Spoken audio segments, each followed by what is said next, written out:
मराठा आरक्षणासाठी लढत असलेली संघर्ष योद्धा मनोज जरांगे पाटील यांनी सुरू केलेल्या उपोषणानंतर राज्य सरकारने कोणतीही पावले उचललेली नाहीत। त्यामुळे सोलापुरात सकल मराठा समाजाच्या वतीने समन्वयक माऊली पवार यांनी सोलापुरात मुख्यमंत्री एकनाथ शिंदे यांच्या उपस्थितीत होणाऱ्या माझी लाडकी बहीण योजनेचा कार्यक्रम उधळून लावू असा इशारा दिला होता। माऊली पवार यांच्या या इशाऱ्याला शिवसेनेचे जिल्हाप्रमुख अमोल शिंदे यांनी उत्तर देताना सुपारी घेऊन काम करणाऱ्या माऊली पवार यांनी आपल्या लायकीमध्ये राहावे असे म्हणून पुन्हा वादाला तोंड फोडले। जरांगे पाटील यांनी मुख्यमंत्र्यांना अडवण्याचे असे कोणतेही आदेश दिले नाहीत असे सांगून पवार यांच्यावर निशाणा साधला। दरम्यान या वादामध्ये काँग्रेस पक्षाचे युवक अध्यक्ष गणेश डोंगरे यांनी उडी घेतली आहे। अमोल शिंदे, आपण सुद्धा एक काळ काँग्रेसमधील पिल्लावळ होता हे मात्र विसरू नका। आपण महायुतीतील 4 पिल्लावळ घेऊन मराठा समाजात फूट पाडण्याचा प्रयत्न करू नका। आपण जे काही आज राजकारणात समाजकारणात आहात ते फक्त सुशीलकुमार शिंदे, खासदार प्रणिती शिंदे यांच्यामुळे। आपण मराठा आंदोलकाला डिवचू नका। तुमच्यात हिंमत असेल तर मुख्यमंत्री दौऱ्यात पोलीस प्रशासनाला सांगून मोकळे सोडवून दाखवाच, तेव्हा संपूर्ण महाराष्ट्राला मराठा आंदोलक काय असतात ते कळेल।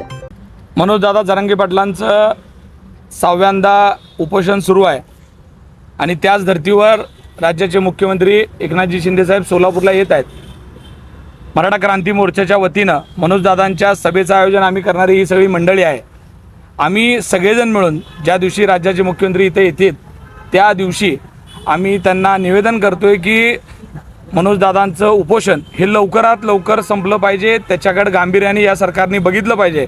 मनोज दादा जे सांगतात ते तंतोतंत तशा पद्धतीचा त्यांच्या मागण्या पूर्ण करण्यासाठी सरकारने गांभीर्याने लक्ष दिलं पाहिजे, ही आमची प्रामुख्याने मागणी आहे। सरकारने काही आपल्या मराठा बांधवांनी इशारा दिलेला आहे की मुख्यमंत्र्यांची सभा उधळून लावू, कसं पाहता या इशाराकडे, कितपत योग्य आहे?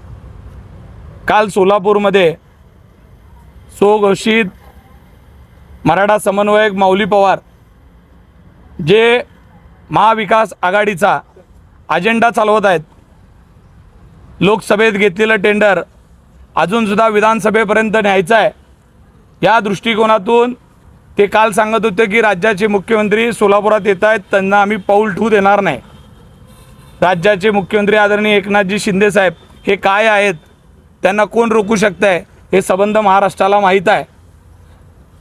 त्यांचा पाय नाही ठेवू देणारे, त्यांचा पाय जागेवर राहील का, हा सगळ्यात मोठा प्रश्न आहे।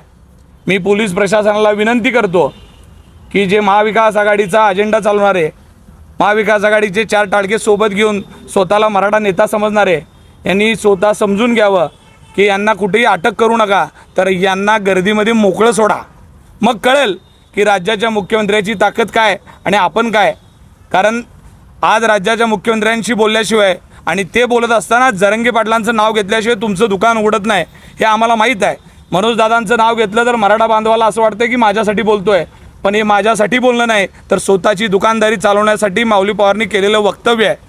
कारण आत्ताच या जिल्ह्याच्या पालकमंत्र्यांकडून 4 कोटीचं टेंडर घेतल्याचे पुरावे माझ्याकडे आहेत।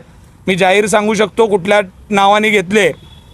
याच शहर उत्तरच्या आमदारांचे पाय धरून कशा पद्धतीनं बायकोला स्वतःच्या त्यांच्या संस्थेत कामाला लावण्याकरता विनवण्या केल्या आणि मराठा समाजाचा मी नेता आहे, मग मला काहीतरी केलात तर समाजाची मतं तुम्हाला मिळतील, अशा पद्धतीचं वातावरण तयार करून फायदा घेणाऱ्यांनी एकनाथजी शिंदे साहेबांवर बोलण्याची ताकद दाखवू नये।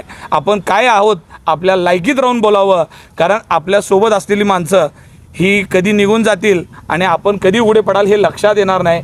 कारण आपल्याला असं वाटतं की हा समाजाची भूमिका, ही समाजाची भूमिका नाही, तर त्याच्या मालकाने दिलेली त्याला सुपारी आहे आणि ते वाजवायचं काम माऊली पवार करत आहे, एवढंच मी जाहीर सांगतो।